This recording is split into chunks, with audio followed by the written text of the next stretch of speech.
Quand on dit une chaîne de transmission, ça veut dire quoi? Une chaîne de transmission, ça veut dire quoi? Une chaîne de transmission veut dire le prophète a enseigné aux Sahaba qui étaient présents au moment de l'enseignement.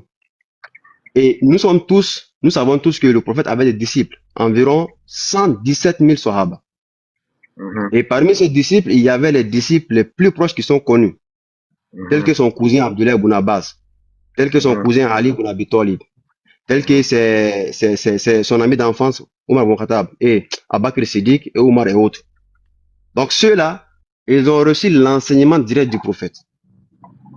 Et ils ont enseigné des personnes.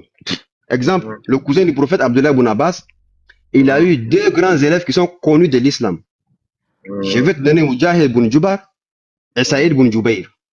Et Ikrima qui était le servant, en fait, qui était comment on appelle ça, le gendre du père d'Abdullah ibn Mas'ud. Ceux-là, ils ont appris l'islam avec le cousin du prophète direct. En fait, c'était lui qui était le mu'allim. Quand le prophète est décédé, le plus savant parmi les Sahaba à l'époque qui maîtrisait plus le Coran, c'était son cousin Abdullah ibn Umar. Et celui-là, il a enseigné plusieurs élèves. Mais parmi ces élèves les plus connus, il y avait Mujahid, il y avait Saïd ibn Jubayr, il y avait Ikrima. Ceux-là, ce sont des tabi'in.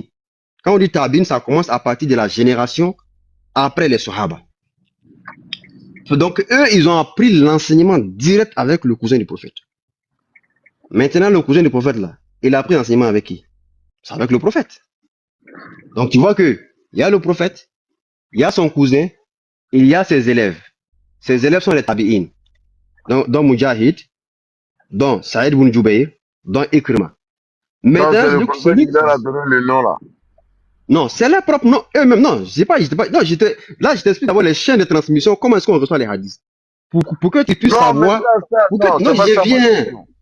Non, écoute, moi, je ne réponds pas à des questions, je sais pas, un peu enfantines. Je t'explique parce qu'il y a quelque chose que vous n'avez pas compris. Selon vous, les hadiths sont apparus il y a 200 ans ou 300 ans. Maintenant, moi, je t'informe que même à l'époque du prophète, les hadiths existaient. Parce que le Sahaba écrivait. Donc, je te dis quoi? Le cousin du prophète qui a enseigné ces trois Sahaba, parce qu'il y a plusieurs, mais on va se limiter aux trois là. Les tabi'in qui ont appris, qui ont été enseignés par le cousin du prophète, Abdullah ibn Abbas, le premier qui s'appelle Mujahid, et il a fait un tafsir qu'on appelle tafsir